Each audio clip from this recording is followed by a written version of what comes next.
Good evening, people. It's Thursday night. I'm filming this tonight. So technically it's Friday.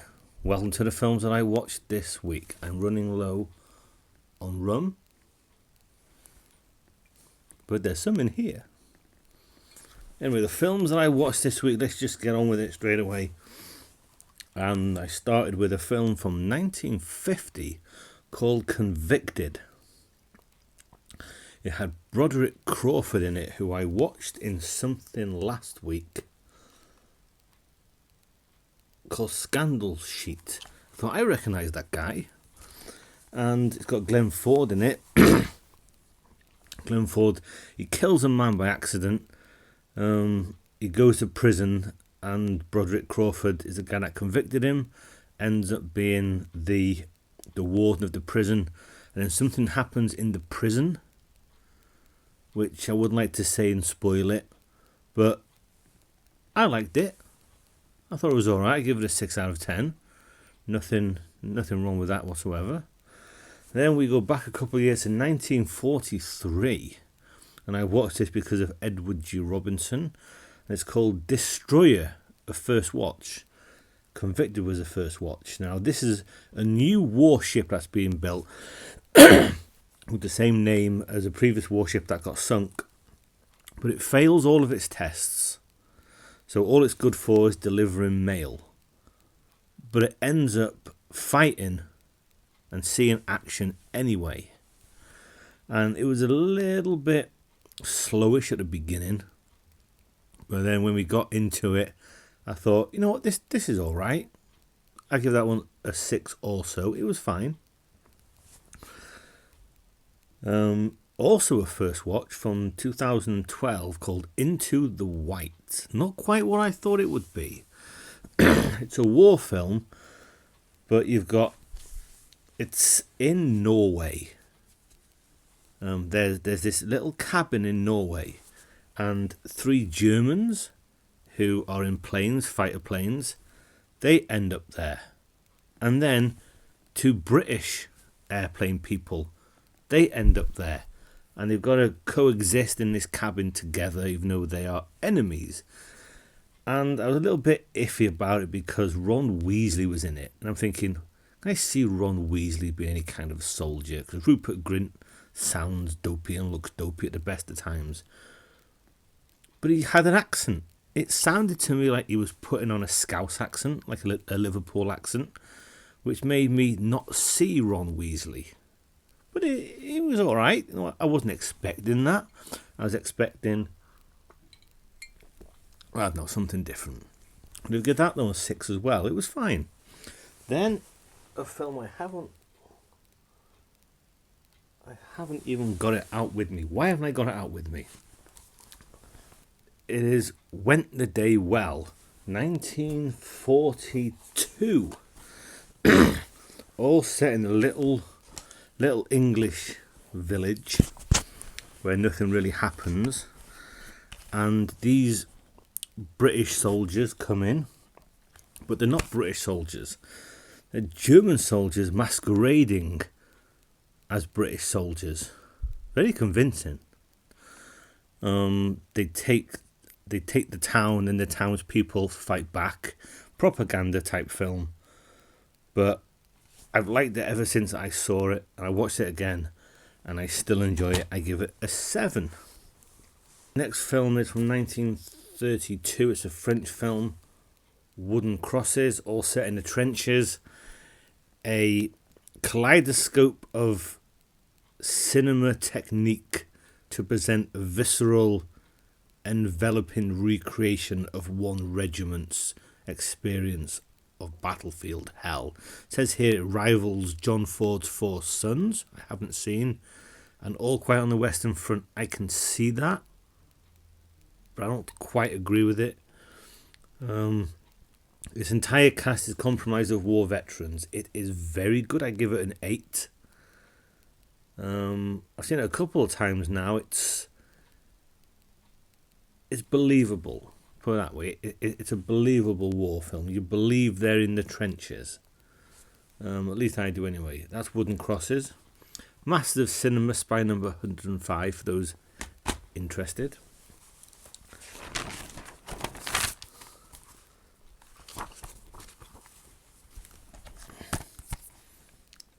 Then I watched that, Saving Private Ryan. Everyone knows that film. Phenomenal from start to finish. I love it. And who would have thought a film like that would have Vin Diesel in it? Anyway, I give Saving Private Ryan a 10 out of 10 because I love every minute of it. Intense. Just superb from top to bottom. Then a film I'd never seen. I've never seen this before. I don't know how. I'm sure the whole world has seen it. And everyone knows of it for one scene in particular. When I say it, you'll know what it is. 1992's Basic Instinct. Sharon Stone. And to my surprise, Michael Douglas. I was thinking somebody else was in this film. I didn't think he was in it. But he is. And what I got from it within the first 10-15 minutes or so, this feels like a film noir. A neo-noir, if you will. And I very much enjoyed it. I give it an 8 out of 10. Sharon Stone was, probably still is, a very beautiful woman. And just a very good watch. Good watch. As is this, a favourite of mine. If you're a kid of the 80s, you've probably seen that. Got some great voices in this. Some additional voices. None other than Leonard Nimoy and Orson Welles. Yes, Orson Welles voices a massive transformer called Unicron. 1986, I believe in the middle of the 4 seasons, maybe. I give it a 7. Great action, great music, everything's top notch. Unlike this thing that I watched, Morbius. Morbius, the living vampire. Everything I know of Morbius comes from the Spider-Man cartoon from the 90s. When I watched this, it's got Jared Leto, who for once I didn't mind. He's got a blood problem. He does something to himself and turns himself into a vampire. But then you've got Matt Smith, Doctor Who, who's his, adopted brother when they were little or something like that, and he's got a blood thing as well, and he turns into a vampire, and they're flying around the city, flying through the underground like the Death Eaters from Harry Potter. I didn't like it. I give it a 3 out of 10. I didn't like that one bit. I thought it was quite shit, to be honest. Then we move to 1955 and Shotgun with Sterling Hayden. The deputy marshal goes after the people that shot the marshal. So the marshal gets shot and he goes out to find the person or persons responsible. And it was okay. Nothing special. But I give it a 5. A 5 out of 10. Not shit, not really good. But okay.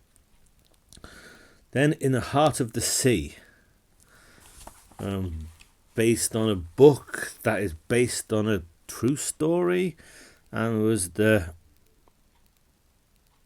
inspiration for Moby Dick. Never read Moby Dick. 2015 film, Chris Hemsworth and Tom Holland. Thor, Spider-Man, Q from the new James Bond films, and the Scarecrow, Cillian Murphy. Set in the 1800s, they're a whaling boat going out to catch whales to get whale oil, and they come across this big bastard of a whale, this big white whale, which fucks them up. And I couldn't stop thinking about Monstro from Pinocchio. But I liked it. I've seen it a couple times, so I believe I remember it. I give it a 7. I liked it. Yeah, I liked it. Now from 1943, Gung Ho, a war film. All about US Marines in the Pacific. They're fighting the Japanese. And you see them from nothing to training, and they go out there and they fight. It's alright. I give it a 6. I watched it for Robert Mitchum. But Robert Mitchum's not in it very much. He looks very young, but he's not in it very much. I don't think he even says too much, which is disappointing. But it is what it is. 6 out of 10. Then I just finished watching it. A film from 2007 called Fracture. Anthony Hopkins, Rosamund Pike, come on brain, Ryan Gosling. Anthony Hopkins, I couldn't make out if he's American or Irish, but I'm going with Irish. He shoots his wife, confesses, but they can't find the gun. And it goes to court, and then the court finishes, and then it carries on after the court case, and Ryan Gosling determined to not let this guy get away with it, because he's quite smug all the way through, quite clever. He thinks he's clever. And I really enjoyed it. Just finished watching it half an hour ago. Very good. I liked it. And when I was looking at Ryan Gosling face to face with Anthony Hopkins, I just thought to myself, what's it like acting against an Anthony Hopkins? What's it like acting against the Marlon Brando? You know, do you raise your game, or do you think, shit, I'm up against such and such? But I liked it. 2007, I thought it was fine. I thought it was a fine film. I really enjoyed it. And that is everything I've watched this week.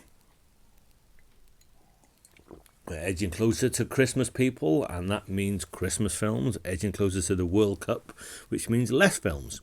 But that's what I've watched. And I'll be back again next week to do it all over again.